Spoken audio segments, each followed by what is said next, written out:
Assalamualaikum warahmatullahi wabarakatuh. Saya Dwi Leningsi. Saya akan mempresentasikan tugas 3 melalui video, yaitu yang soal pertama itu soal teori, jelaskan apa itu random forest, gambar ilustrasi buatan sendiri.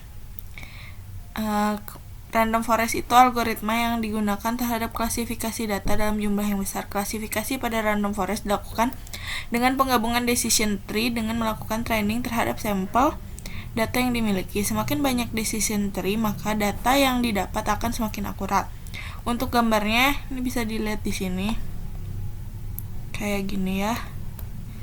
Kemudian jelaskan membaca dataset kasus dan artikan makna setiap file dan isi field masing-masing file.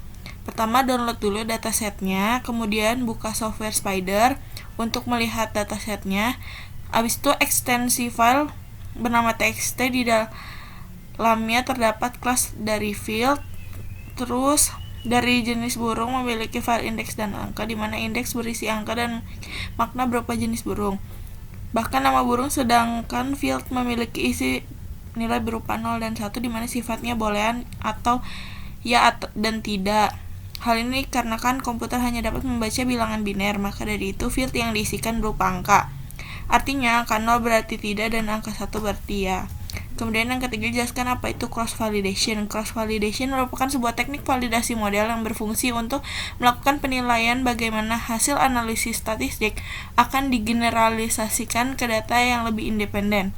Cross validation digunakan dengan tujuan prediksi, dan bila kita ingin memperkirakan seberapa akurat model-model prediksi yang dilakukan, maka dalam sebuah praktek, tujuan dari cross validation yaitu mendefinisikan dataset guna menguji dalam fase pelatihan, membatasi masalah seperti overfitting, underfitting, serta mendapatkan wawasan tentang bagaimana model akan digeneralisasikan ke set data independen.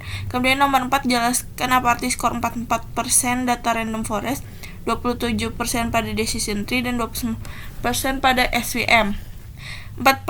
44% diperoleh dari hasil pengolahan dataset jenis burung, di mana dilakukan proses pembagian data testing dan data training, lalu diproses dan menghasilkan skor sebanyak 44%, di mana menjelaskan bahwa skor tersebut bisa digunakan sebagai pembanding dalam tingkat keakuratannya. Pada decision tree akan mendapatkan nilai yang lebih kecil, yaitu 27, karena data yang diolah menggunakan decision tree dibagi menjadi beberapa tree atau bagian, lalu disimpulkan untuk mendapatkan data yang akurat. Nah, pada SVM itu memperoleh skor 29 karena dimiliki masih bernilai netral, sehingga tingkat keakuratannya masih belum jelas. Nah, nomor 5, jelaskan bagaimana membaca confusion matrix. Contohnya memakai gambar atau ilustrasi sendiri. Untuk membaca confusion matrix menggunakan metode source code sebagai berikut. Nah, di sini AX itu sebagai projection 3D, kemudian X itu sebagai indeks 0, Y sebagai indeks 1, Z sebagai indeks 2. Tinggal isin aja isinya. Kemudian AX.scatter itu untuk membuat plot scatter X, Y, dan Z, di mana NumPy akan mengurus semua data berhubungan dengan matriks pada source code tersebut dalam melakukan read pada dataset burung dengan menggunakan kode confusion metric. Nah, ini gambarnya. Contohnya kayak gini ya. Jadi titik-titik gitu scatter. Nomor 6, jelaskan apa itu voting dalam random forest disertai dengan ilustrasi gambar. Voting pada random forest ialah sebuah proses pemilihan dari tree yang dimana akan dimunculkan hasilnya dan disimpulkan menjadi informasi yang pasti. Untuk lebih jelasnya, nah seperti di gambar ini. Jadi ada bagian 1, bagian 2 atau tree 1, tree 2, tree 3, terus jadilah dia ke kesimpulan gitu. Nah, ini bisa dibaca sendiri ya. Kemudian ini ada praktek programnya. Buat aplikasi sederhana, jelaskan setiap. Pertama itu kita harus import pandasnya dulu. Kemudian masukin variabelnya. Ini nggak ke bawah semua guys, nggak apa-apa deh. Masukin variabelnya, terus nanti kita masukin print. Buat apa yang mau di print di sini print. Aku akan masak sayur ditambah dari x itu variabel x yang dibuat untuk membuat data frame. Kemudian ini yang numpy pertama import dulu numpy-nya, kemudian bikin matriksnya. Nah, di sini isi berapa maunya, di sini 15, terus ini matriksnya bisa dilihat. Kemudian buat gambar aplikasi sederhana menggunakan matplotlib dan jelaskan arti dari setiap barisnya. Pertama import matplotlib, kemudian masukin plotnya, ini titik-titiknya yang mau dipakai, kemudian x labelnya apa, label di sumbu x nya, kemudian label di sumbu y nya, terus show itu buat ngeprint hasil grafiknya. Nah, kayak gini. Kemudian jalankan program klasifikasi random forest pada bagian teori, tunjukkan keluarannya dari komputasi dan artikan maksud setiap luaran yang didapatkan. Source code pertama itu membaca dataset yang memiliki format text file dan mendefinisikan variabel yang bernama imgat. Ini pertama kita import dulu. Terus habis itu masukin library imgatnya sebagai pembaca file CSV dari dataset dengan ketentuan yang ada. Nah, hasilnya bakalan kayak gini.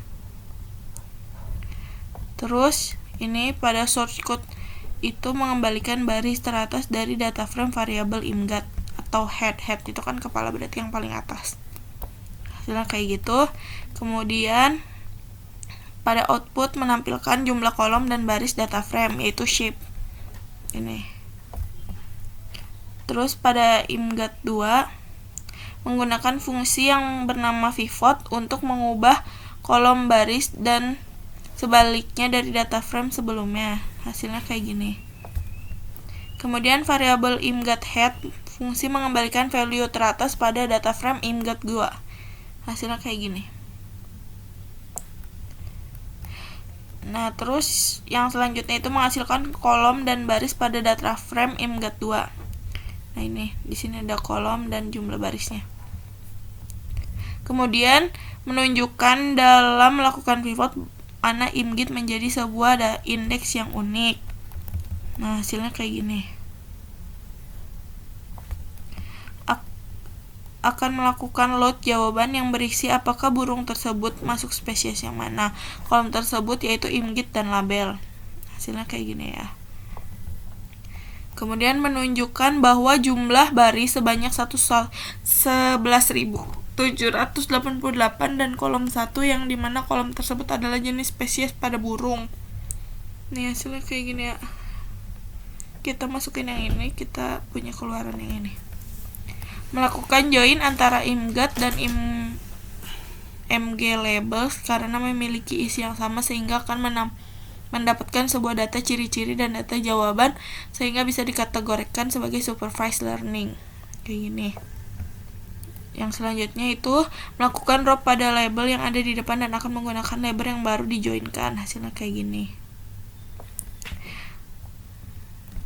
Ini hasilnya kayak gini ya guys. Ya. Kemudian mengecek isi 5 data teratas pada df.att. Ini data teratasnya. Kemudian mengecek isi data teratas pada DF label. Oke.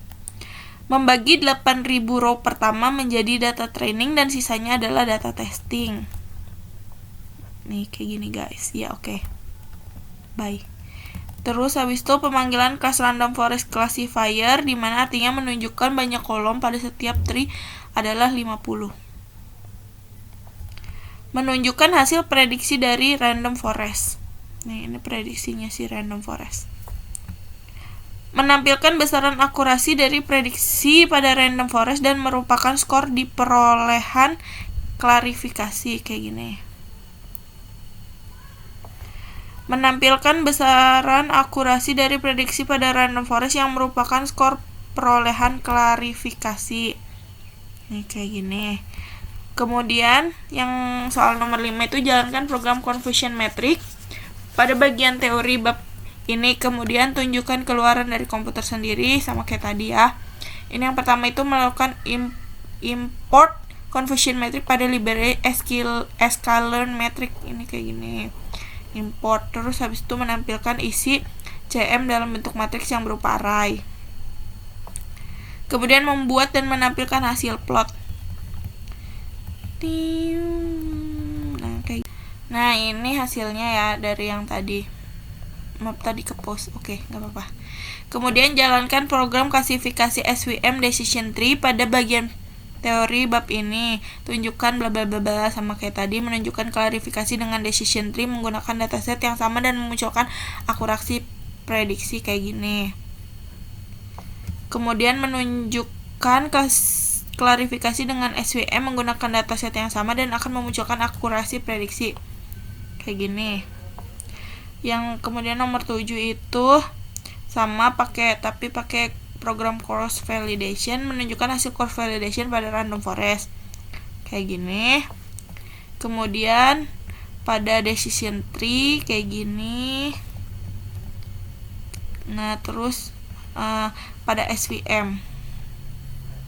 Nomor 8, jalankan program pengamatan komponen informasi bla bla bla bla bla sama ini untuk search code-nya. Nah hasilnya seperti ini dia bakal muncul. Terus menunjukkan hasil dari plotting komponen informasi sehingga dapat kita baca sebagai grafik 3D. Nah ini untuk search code-nya, ini hasilnya. Itu ya guys. Terus penanganan errornya ini untuk screenshot errornya. Nah di sini ada tuliskan kode errornya itu file not found error. Jadi filenya itu nggak kebaca, jadi kita harus teliti lagi filenya tuh benar-benar ada di situ nggak, kayak gitu. Terus cara penanganannya itu ya tadi harus teliti. Nah ini bukti plagiatnya. Oke, bye. Wassalamualaikum warahmatullahi wabarakatuh.